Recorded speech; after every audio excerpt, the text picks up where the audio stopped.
Good afternoon. It is Friday, August 16th. We're taking a look at ES here. So coming into the session, we had the expectations for a slower sesh, more of a compression type of day, more of one of those volatility compression type of days. Remember, volatility will expand and contract. And so anytime we have a trend day, the day following the trend day, you want to expect a little bit of compression. Typically, that expectation can keep you out of trouble. Now, of course, it is not a 100% thing.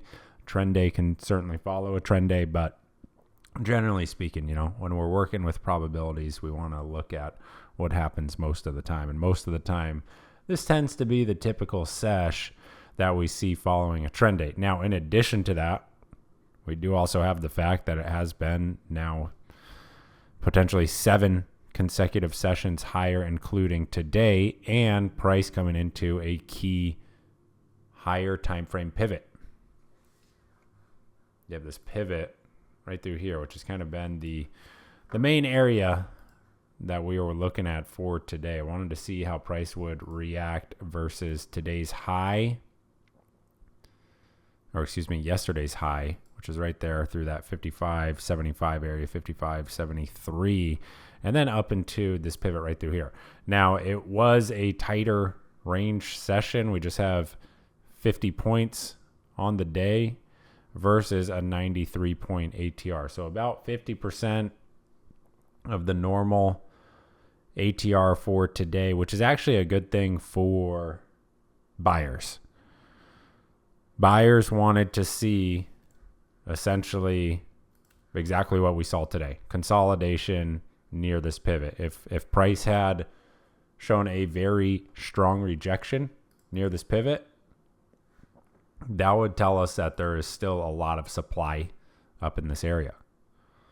Currently, price action is not showing us that there's a lot of supply in this area. And what I mean by that is look at previous times that price has been in this zone. You have right through here, swift move lower, right? Right through here, swift move lower. Here's our retest. No swift move lower, right? No big rejection of that zone. Now, price has not traded all the way up into that pivot, so there definitely could be still more supply sitting up into this 5,600 area. That is yet to be seen. But that is going to be Monday's main watch. How does price continue to trade versus this blue zone right through here? And really, this should be red colored because this is an area of resistance.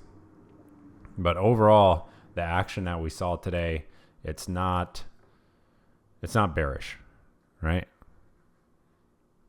So that'll be what I'm looking at for Monday session. We really want to just keep an eye on today's range to keep it nice and simple. So essentially today's high, it'll look more like this for Monday. Today's high up into the 5,600. Now, if price can clear this 5,600, we have a change in character on the daily time frame chart. Reminder on the daily, technically, even with this massive rally, we're still in a big downtrend until price actually clears this 5,600 area. Let's take a look. What was the magnitude of that move? It was a 10% move. So pretty solid correction there. And then as far as the daily time frame fib, where are we at? So we have price coming into. So that's pretty interesting. We have the 78% fib right through here at 59.92. That aligns nicely with this 5,600 resistance zone. So I won't be surprised to see sellers continue to attempt to hold prices below this area. What I'd really like to see, one of the best case scenarios would be another range day, maybe on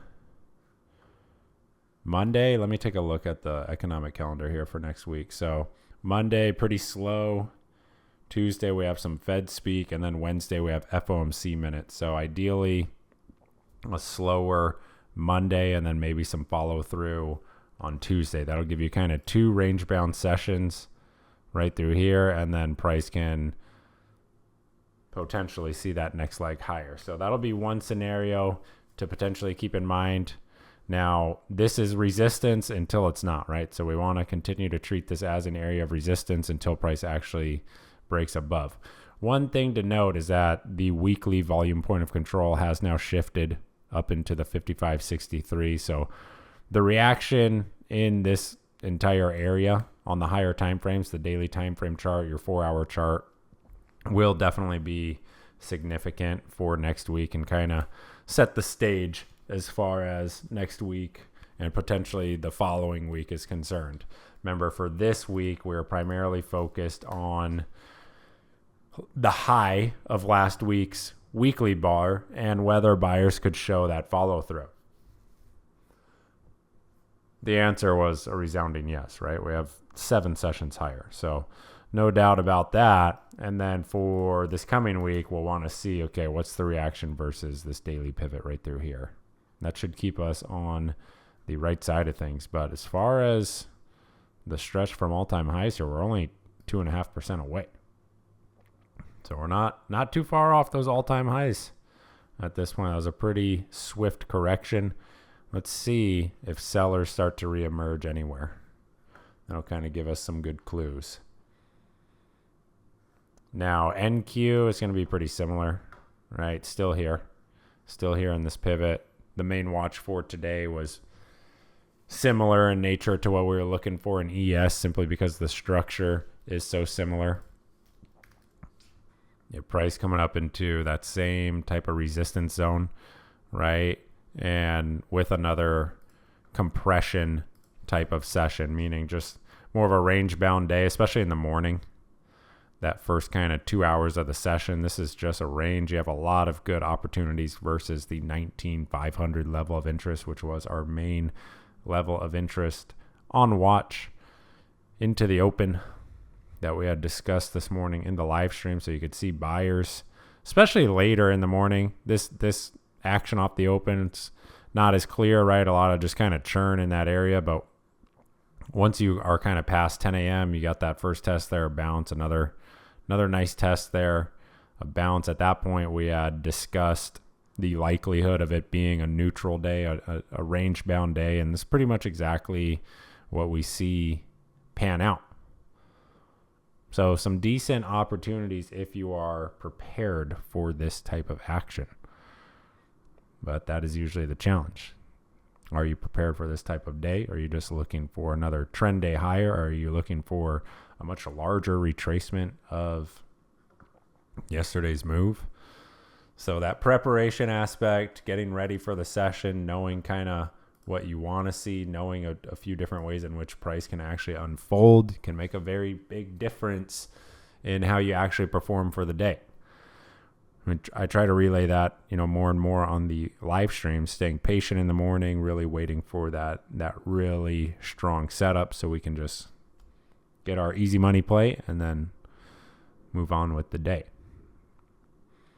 So as far as Monday's action on NQ, again, the watch is going to be similar. I like to see how price trades versus today's high and that key pivot from, what is the date here?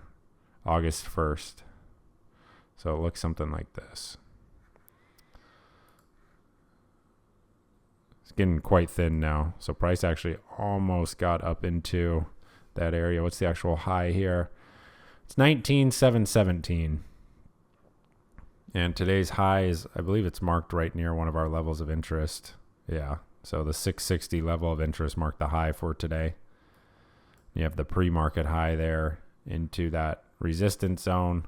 So if price can really start to break 720 with some acceptance, we'll see the big change in character here on NQ. So that's the focus. Again, I wouldn't mind seeing another kind of slower compression type of day on Monday, and then that next leg higher, if that is going to be the move. Now, I suspect when price actually does give that change of character, it'll be a fast move into essentially 20K.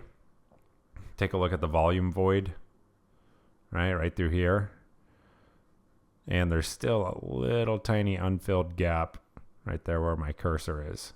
So I suspect if price can break this 700 area, you'll see a fairly fast move into 20K. That'd be like a one-day move, right? So that's something to potentially keep an eye on for next week as well. So hope you guys had a great week. If you have questions about anything, shoot me a DM today or over the weekend. If you had a hard time this week, feel free to reach out. Can't read your mind. I don't know if you're having issues or not. So send a message. Happy to help. Otherwise, have a great weekend, and I'll see you Monday morning.